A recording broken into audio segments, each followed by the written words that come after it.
Hello and welcome to yet again another edition of Tourismus. I'm Abigail Munalula, joined here with Frank Stefan, and we will be telling you a bit more about our topics, destinations, and to the point segments today. Stay tuned.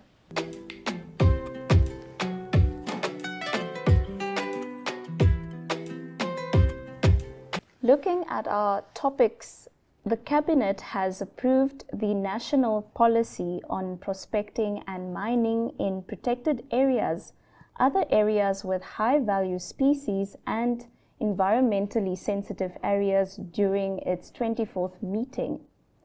The approved policy seeks to develop integrated and sustainable prospecting and mining in Namibia to support economic growth, while maintaining the integrity of the ecosystem and natural resources and avoiding degradation of areas highly sensitive for the ecological, social, and/or cultural heritage value. Namibia has some of its minerals in locations with rare species, critical biodiversity, and landscapes of heritage value. Presently, there are mining activities in the Dorob and Namib and Skeleton Coast protected areas, amongst others. Therefore, the national policy aims to manage and balance the potential negative impacts of exploration and mining activities in these areas that can be devastating to biodiversity and ecosystems, with the imperative to leverage Namibia's mineral endowment to achieve sustainable development. And this is obviously a very interesting development in Namibia now, because especially after the conflict up at Korigas, where people were really getting a bit heated because you've got this huge investment into conservancies, which is done on a wider scale, costing millions and millions. And then suddenly next morning you wake up and you've got bulldozers and excavators moving through your area. Those two can't be married. And my argument is the law is one thing, but there also needs to be more than just lip service. People need to maybe just concentrate a bit on how do we solve the current problem. Because, like I said, people have invested huge amounts of money into these conservancies. They are protected areas. Tourists come there. You can't suddenly have all these huge dust clouds and everything that goes wrong there. But it's not only that. In their conversation and in what they release to the media, I miss the fact that they, for example, say, so how will they address the fact that Reconnaissance Africa, it's a gas and oil explorer up in Kavango, has a similar conflict. And it's not their mistake per se. It's the mistake of government who doesn't have proper rules and is not prepared to take action if it's not popular. And in the case of Recon Africa, they're literally on the site where the Omataku or Muramba comes all the way from the Omataku Dam, and it literally brings water, even you might not see it subterraneously. It goes up to the Kavango River. Wow. That whole area is one big conservation area. You've got protected forests there. It's part of the bigger park that you've got up there. So they need to do more than lip service as far as I'm concerned. Yeah. I agree. Right up next, we've got the giraffe, and it's specifically the Angolan giraffe. Be careful, it's not about Angola's giraffe. The Angolan giraffe is a subspecies of the giraffe, and Namibia is doing a really good job of protecting its giraffe, growing the numbers. And so in the long run, there's more to it, but you've got more detail on that. Yeah, that's right. The Giraffe Conservation Foundation, known as GCF, in partnership with Angola's National Institute for Biodiversity and Protected Areas, has successfully reintroduced 12 Angolan giraffes to Baikua National Park as part of Angola's National Giraffe Conservation Action Plan of 2026 to 2030. The animals translocated from Namibia are expected to help restore the park's ecological balance after decades of wildlife decline caused by conflict, habitat loss, and poaching. Each giraffe has been fitted with a GPS satellite collar for monitoring. The initiative follows successful reintroductions to Lona National Park and aims to establish a self-sustaining population while strengthening regional conservation cooperation. Right up next, we've got passenger arrivals, and in the passenger arrivals, invariably we find what is going up and what is going down. But I think we need to expand a bit on the fact that I see it's become popular to blame the visa system and say that's why we've got less arrivals. And in part that might be so. But let's face it, no matter where we go as media, even overseas, we stand in long rows where people expect us to have visas as well. It's nothing new, it's nothing different to anything that anybody expects of us. Should we be the lesser ones who make it easier? Yes, we should, by all means. But I think the important part that I want to highlight here is I have not seen many cases of people's visas being denied. It's invariably a case of the whole visa procedure takes long. That's true. And very often unnecessarily long.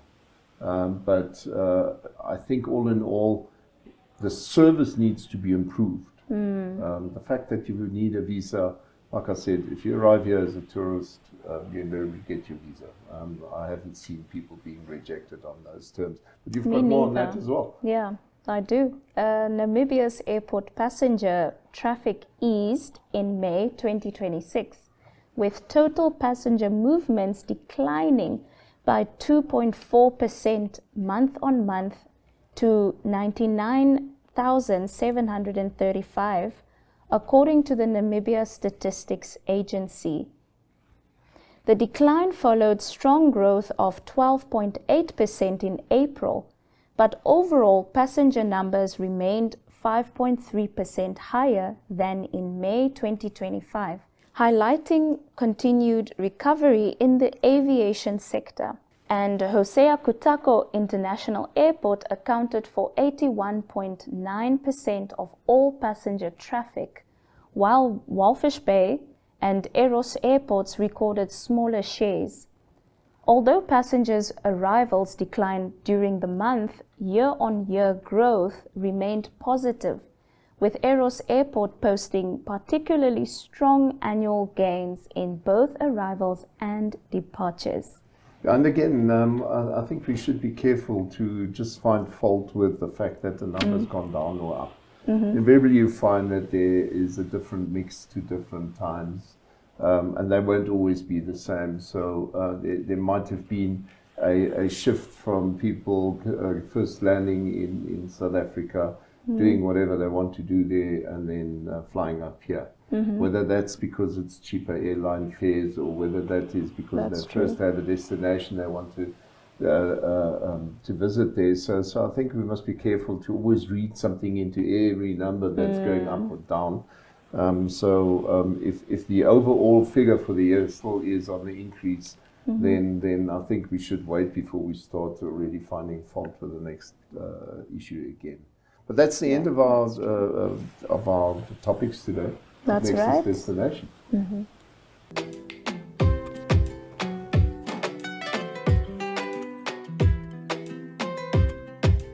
Now I must say, Frank, this is my favorite segment. It's always destinations, any excuse to take vacation. So we are looking at Shafa's Guest House and Lounge. Shafa's Guest House and Lounge is a premium accommodation establishment. It's located in the heart of Sauyemwa, Rundu. During our visit, we were given a tour by one of the guest house's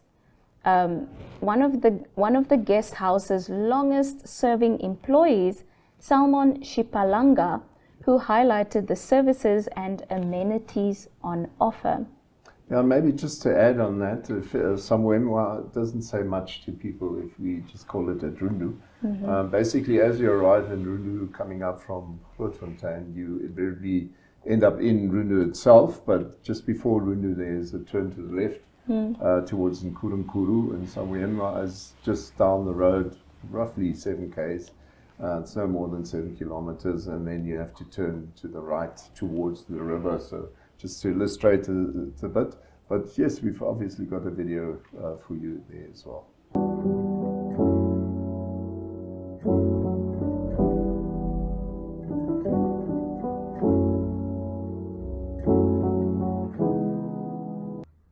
Good afternoon, everyone. My name is Salmon Chipalanga, and I am a worker here at Shafa's Guest House. We are located in Saemwa, Rundu, and we offer accommodation. We have a kitchen that offers so many different types of meals, from simple to really exquisite, amazing meals. And our food is one of the best in Rundu. I'm telling you, you have to come and try it. We have a lounge where you can sit down, chill, eat, have amazing drinks. We have a fully functional large screen TV with different a conference hall, which is large. It's amazing. I'm telling you, there are aircons here. It's very luxurious.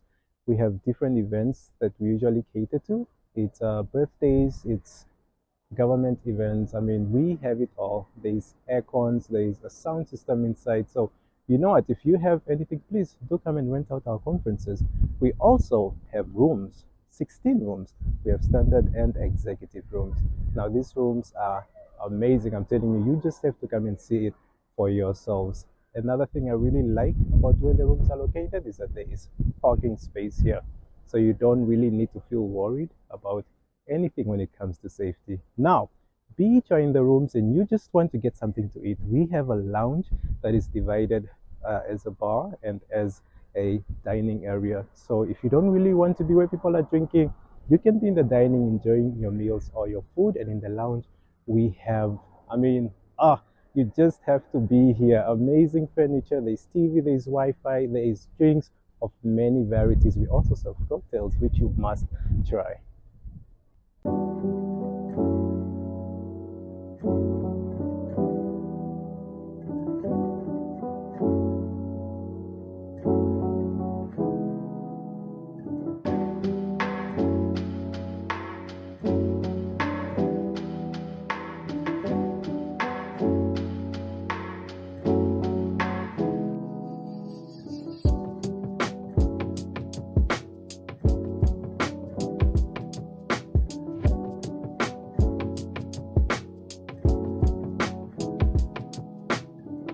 Right now we are in one of our beautiful conference rooms. Now our conference is divided into 2 parts with amazing sliding doors that can divide the 2. Meaning if there's one conference happening here, there can be another conference happening there. Now as you see, it is very beautiful. There are 2 aircons here to ensure that you get some fresh air while you're having your meetings. Amazing lights. There's a speaker over here. We have it all. So many charging ports that you can charge your phones at. So here we are.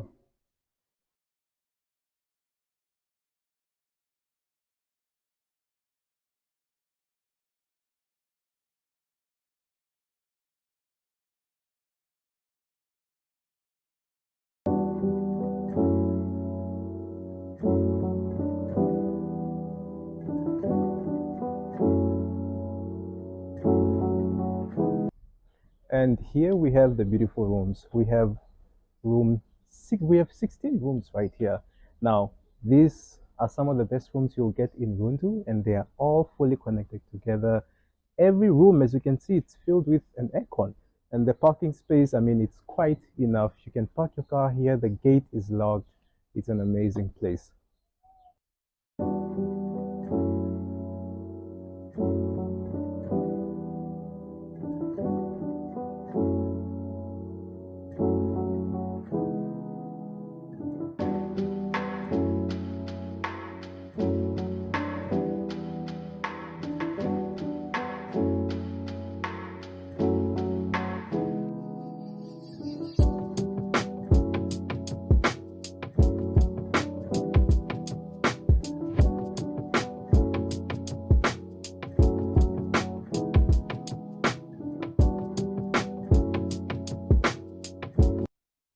And here we are in our beautiful lounge.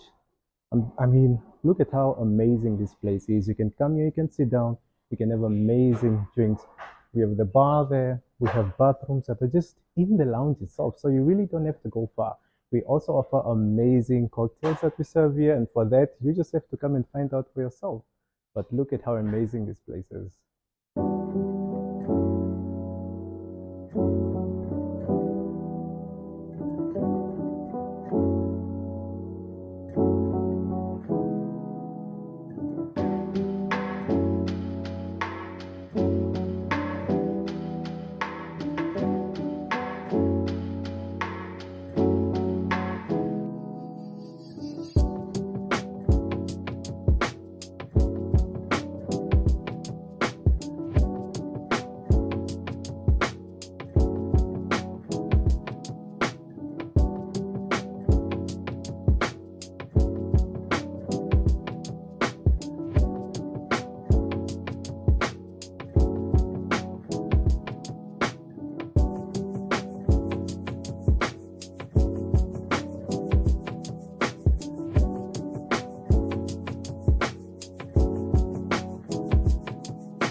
That's right. So I will make sure to make a turn there when I'm going back to Zambezi, to my hometown. So that was Shafa's guest house and lounge. And now we are moving on to Swakopmund. Let's see what they have there. Yeah, Swakopmund Museum, invariably something that is often missed by people. I personally believe it is probably the best kept museum in Namibia. It's, for two reasons. Number one, it's extreme in terms of what it offers. Wide variety, not only history, but also history in terms of development. You know, often people think a museum must tell you about the political history only. There's so much more to a country than just that. So Swakopmund has got that right recipe. Obviously, we've got a video, but you've got more detail on it, is it? Yeah, just a little more on Swakopmund Museum. It's the largest privately run museum in Namibia. Located next to the Swakopmund Lighthouse, the museum offers visitors an educational and engaging experience through its diverse exhibitions, making it one of Namibia's top cultural attractions. Welcome to Swakopmund Museum, one of Namibia's most fascinating cultural and historical attractions. Established in 1951 by local dentist Dr. Alphonse Weber, the museum was created out of his passion for preserving Namibia's rich natural and cultural heritage. Today, it is the largest privately run museum in Namibia and continues to educate and inspire visitors from around the world. Located near the iconic Swakopmund Lighthouse, the museum offers a journey through Namibia's past and present. Its exhibitions covers a wide range of subjects including archaeology, geology, zoology, history, technology, and traditional cultures.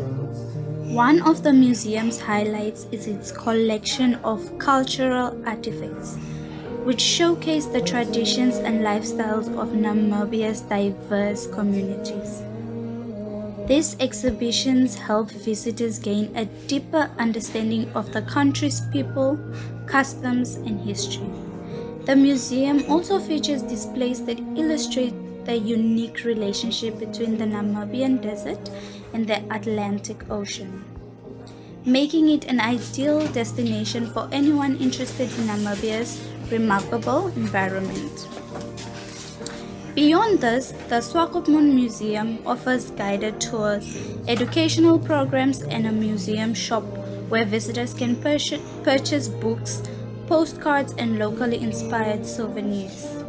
The museum also hosts lectures, special events, and educational activities throughout the year, making it a vibrant center for learning and community engagement. So, whether you are passionate about history, nature, and culture, the Swakopmund Museum offers something for everyone. It stands as a reminder for the importance of preserving Namibia's heritage for future generations and remains one of the country's must-visit destinations. So thank you for joining us on this journey through Swakopmund Museum. We hope you enjoy exploring its stories, treasures, and the rich history of Namibia.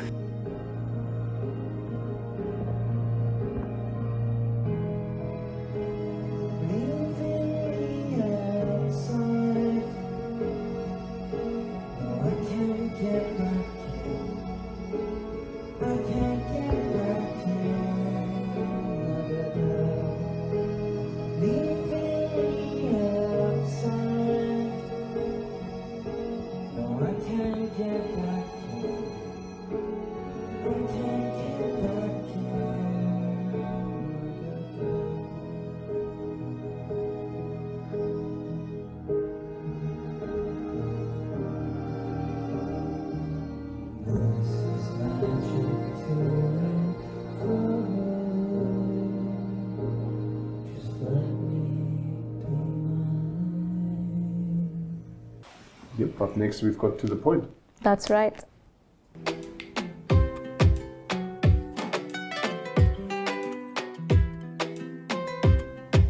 In To the Point, looking at Walvis Bay's growing reputation as a cruise tourism destination, it is creating new opportunities for local businesses and broader Namibian economy.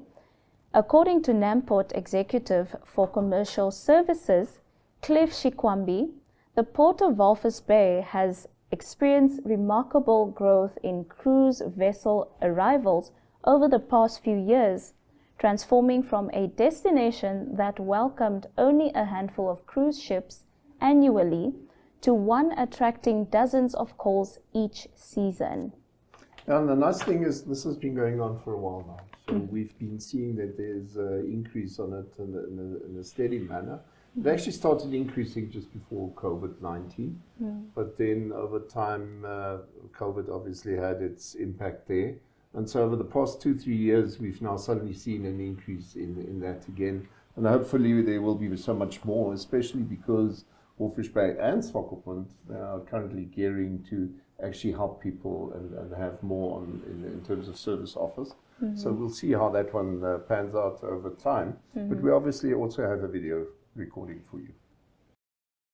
Cruise tourism continues to play an increasingly important role in Walvis Bay's growing tourism and logistics sectors, with the port of Walvis Bay becoming a preferred stop for international cruise lines traveling along Africa's coastline. Now, according to Namport's marketing and stakeholder engagement manager, Cliff Shikwambi, the growth experience over the past few years have been significant. He notes that when Walvis Bay first started welcoming cruise vessels, the port would only receive 3 or 4 cruise ship calls annually. Today, those numbers have increased substantially, reflecting the growing confidence international cruise operators have in Walvis Bay as a destination. However, Chikwambi says the conversation should not focus solely on the number of vessels arriving in port. Instead, attention should be directed towards the thousands of passengers traveling on board these vessels and how Namibia can maximize the economic opportunities they present. He explains that every cruise ship arrival brings with it hundreds and sometimes thousands of potential visitors who can contribute directly to the local economy. The challenge is ensuring that Walvis Bay and Namibia create enough value and memorable experiences to encourage passengers to spend more time ashore and fully explore the destination. Whether visitors arrive on board vessels such as the Queen Mary 2 or other international cruise liners, the objective remains the same. That is to create economic value from their visit while showcasing Namibia and everything that she has to offer. Now, Shakwambi believes the country has a unique opportunity to encourage visitors to stay longer, experience more attractions, and engage with local businesses and communities. He says Namibia's rich tourism offering, including its landscapes, wildlife, culture, and adventure experiences, provides a strong foundation for attracting cruise passengers beyond the port gates. The question, he says, is how the country positions itself to ensure that visitors leave with a lasting impression and a desire to return. One example he highlighted was the visit of the Norwegian Dawn, which attracted considerable attention when it arrived in Walvis Bay. The vessel generated interest from people across Namibia and the region, with many traveling specifically to see the ship. At the same time, international passengers on board disembarked and spent time exploring the town and surrounding attractions. For Shakwambi, the visit raised an important question. What kind of impression did Namibia leave on these visitors? He believes every visitor represents a future ambassador for the country. A positive experience can inspire travelers to return at a later stage, recommend Namibia to friends and family, and even choose the country again when selecting future cruise itineraries. The focus, therefore, is not simply on attracting vessels, but on ensuring that every visitor enjoys a memorable and rewarding experience. Now, beyond tourism, Walvis Bay is also strengthening its position as one of Southern Africa's most important logistic hubs.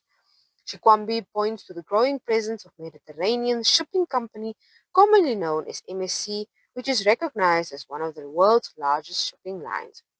Through its partnership with Namport, MSC has designated the Port of Walvis Bay as an important transshipment hub serving Southern Africa. This has resulted in increasing vessel traffic and a growing presence of MSC containers within the port and surrounding logistics infrastructure. Now, according to Shikwambi, this is the type of activity that stakeholders have long envisioned for Walvis Bay. However, he emphasized that the responsibility for developing the town and its economy cannot rest with Namport alone. While there are often calls for Namport to expand infrastructure, build additional facilities, and improve logistics services, Shikwambi believes success depends on a collective effort. He stresses that Namport is only one part of a much larger ecosystem. When representatives travel internationally to market Walvis Bay and Namibia, they are not promoting Namport in isolation. Instead, they are promoting an entire value chain that includes tourism operators, transport providers, retailers, hospitality businesses, local authorities, and communities. For Walvis Bay to compete effectively with other regional ports and logistics centers, all stakeholders must work together towards a shared vision. Now, this vision includes positioning Namibia as both a leading tourism destination and a competitive logistics gateway capable of attracting investment, trade, and visitors from around the world. Shikwambi also highlighted the role that events can play in enhancing the visitor experience, as he referenced the successful Namib Desert International Jazz Festival, which brought international performers and visitors together in a unique desert setting. Now, looking ahead, Shikwambi says Walvis Bay's future remains closely linked to several major developments currently taking place. Among these are plans surrounding green hydrogen, offshore oil and gas activities, LPG infrastructure, ship repair services, and future port expansion projects designed to support the growing demand. Together, these developments have the potential to further strengthen Walvis Bay's role as a strategic gateway for tourism, trade, and investment. As cruise tourism continues to grow, stakeholders are increasingly focused on ensuring that every vessel arrival translates into meaningful opportunities for local businesses, communities, and the broader Namibian economy. For Namport and its partners, the goal is clear: to position Walvis Bay not only as a port of call, but as a destination that leaves a lasting impression on every visitor who arrives on Namibia's shores.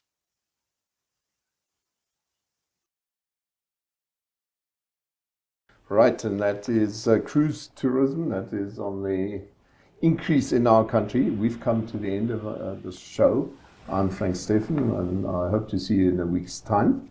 And I'm Abigail Munalula. I hope to see you soon. And that's all for Tourismus. Goodbye. Bye.